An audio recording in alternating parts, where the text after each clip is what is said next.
What if I told you that one of the biggest threats to your sobriety isn't the soul crushing sadness or the paralyzing fear, but an emotion that often pretends to be your friend? We've been taught to see anger as a sign of power.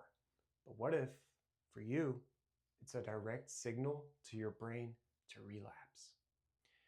Have you ever noticed that a surge of anger is almost immediately followed by an intense craving to use? If that sounds familiar, you need to hear this because understanding this connection is a critical part of building a recovery that actually lasts. In recovery, we're often told to watch out for sadness and stress. But for many, one of the most significant and deceptive hurdles to staying sober is unmanaged anger. It's a sneaky trigger because, unlike sadness, anger can feel empowering. It gives you a rush, a feeling of control when you feel powerless. But here's the truth: that feeling of power is an illusion. Unmanaged anger can create a powerful emotional storm that makes relapse more likely. It triggers a stress response, narrows your thinking, and makes you impulsive. And in that state, your brain isn't looking for a reasonable solution. It's looking for the fastest escape. And for a brain wired by addiction, the quickest escape it knows is using.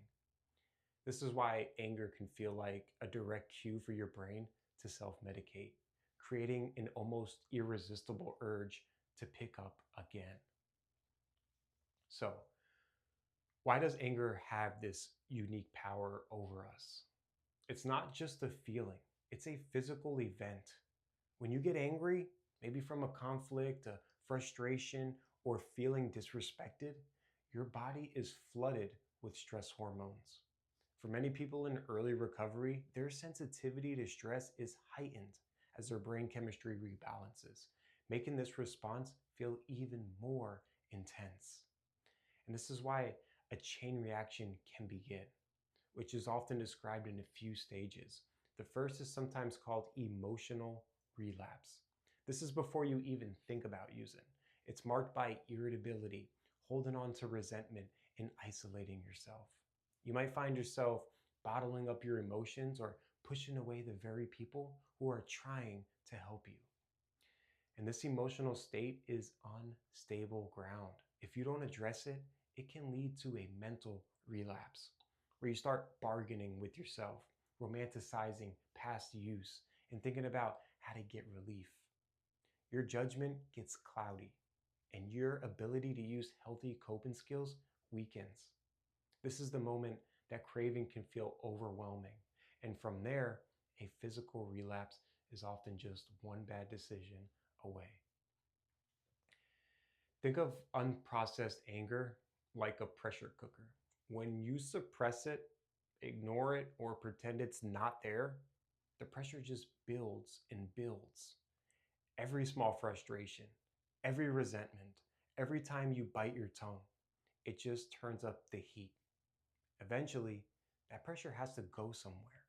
For many, that explosion either comes out as an angry outburst that damages relationships or it turns inward, leading to shame and a desperate need to numb it.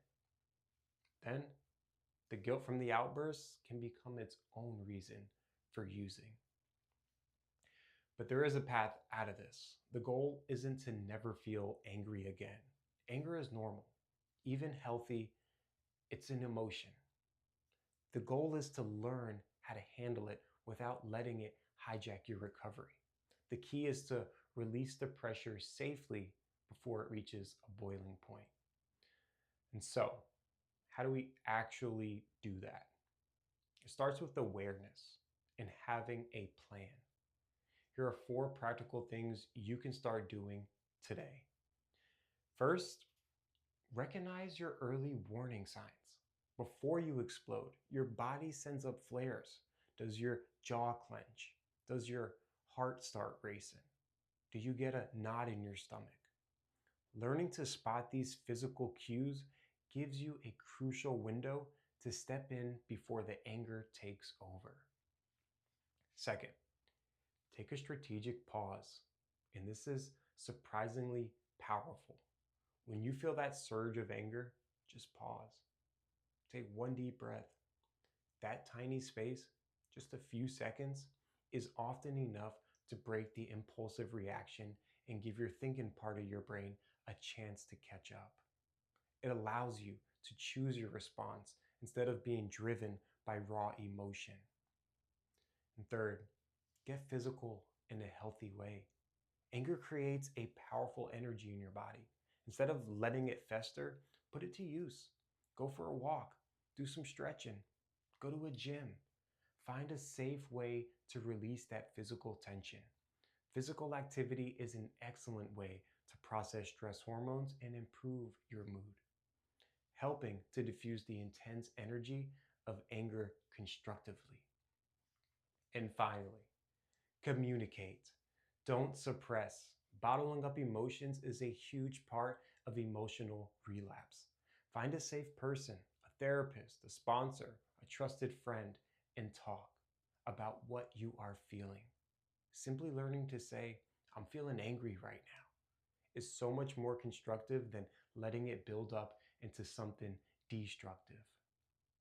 If this is resonating with you, I hope you'll subscribe for more content on navigating the real challenges of recovery. I'd also love to hear from you. What's one healthy way you've learned to process anger? Share it in the comments because your experience might be exactly what someone else needs to read today.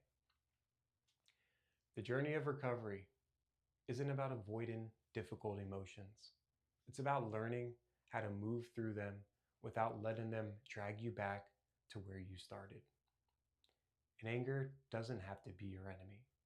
By understanding how it works and respecting its power, you can turn it from a trigger into a signal to pause, take care of yourself, and use the healthy tools you're building. You have the strength to handle this. You just need the right strategies.